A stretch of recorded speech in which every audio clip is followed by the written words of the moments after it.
So ulikuwa umeita mtu mwingine? Ita mtu mwingine. Next.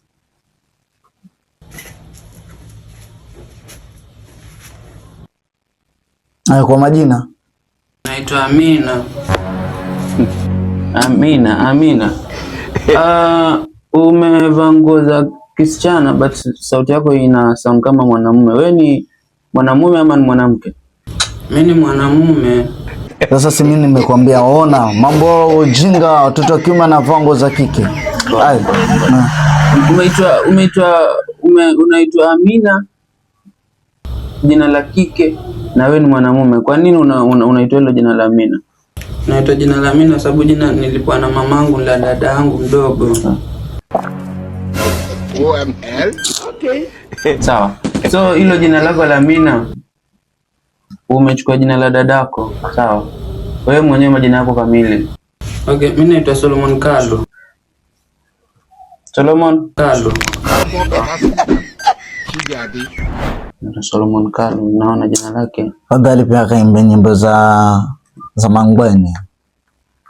Haya, sawa. Solomon Kalu, kwa nini umeona afadhali uvae nguo za kisichana?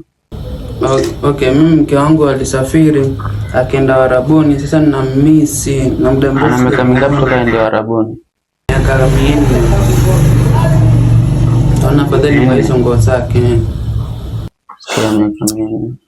Ndio ukaona afadhali uvae nguo zake uje nazo kwenye show. Nampenda.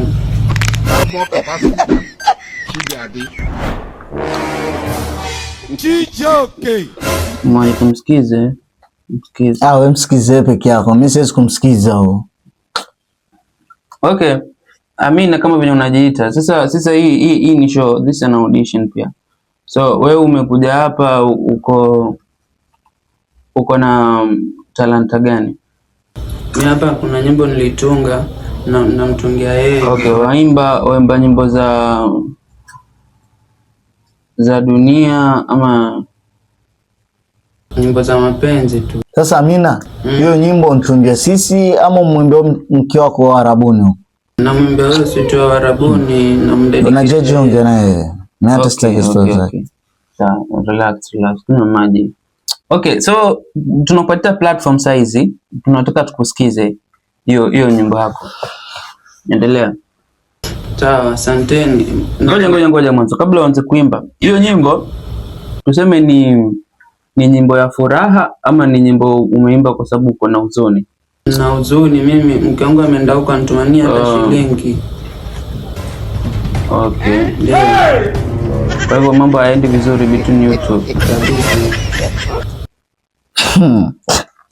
Na watu wakienda Arabuni inakuwaga shida mara nyingi bana, na kama aliachwa wewe. Haya, tukusikize, endelea. Sipende kuniona nalia, chopo mwenzio, shida nyingi mimi navumilia. Unamuona paka analia. Sikio, najua sina maisha ila mimi ni mwanadamu. Asante sana, asante hapo nitowekea. Asante, tumekusikiza nyimbo yako. Naona pia umekuwa na emotion fulani. Wewe mtu amaanisha amekuumiza sana. Sasa fanya hivi. Toka hapo nje kuna management yetu, simama hapo tutakuja kukuhoji hapo, sawa? Ama unamwambia? Tumalize. Acha issue yako kidogo ni ngumu. Inakaa wewe mtu unampenda lakini hakufanya vitu vizuri. Sasa hii ni issue ambayo inafaa isettle kwenye familia kama hizo. Ndio kama mtu wa guidance and counseling akapata ushauri.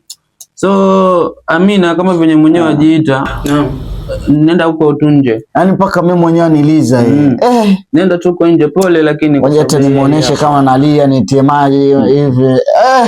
Nalia sana. Hapo nje tu kuna hiyo room ya management hapo. Hapo tutakuja tuongelesha hapo tujue tunakusaidia vipi. Kwa hivyo sasa mnamaanisha mmenjudge. Haya sio mambo ya kwa basi tukujudge ama tukwambie kwa umepata max ngapi tu. Just wait for us hapo tutakuja. Wewe toka. Next.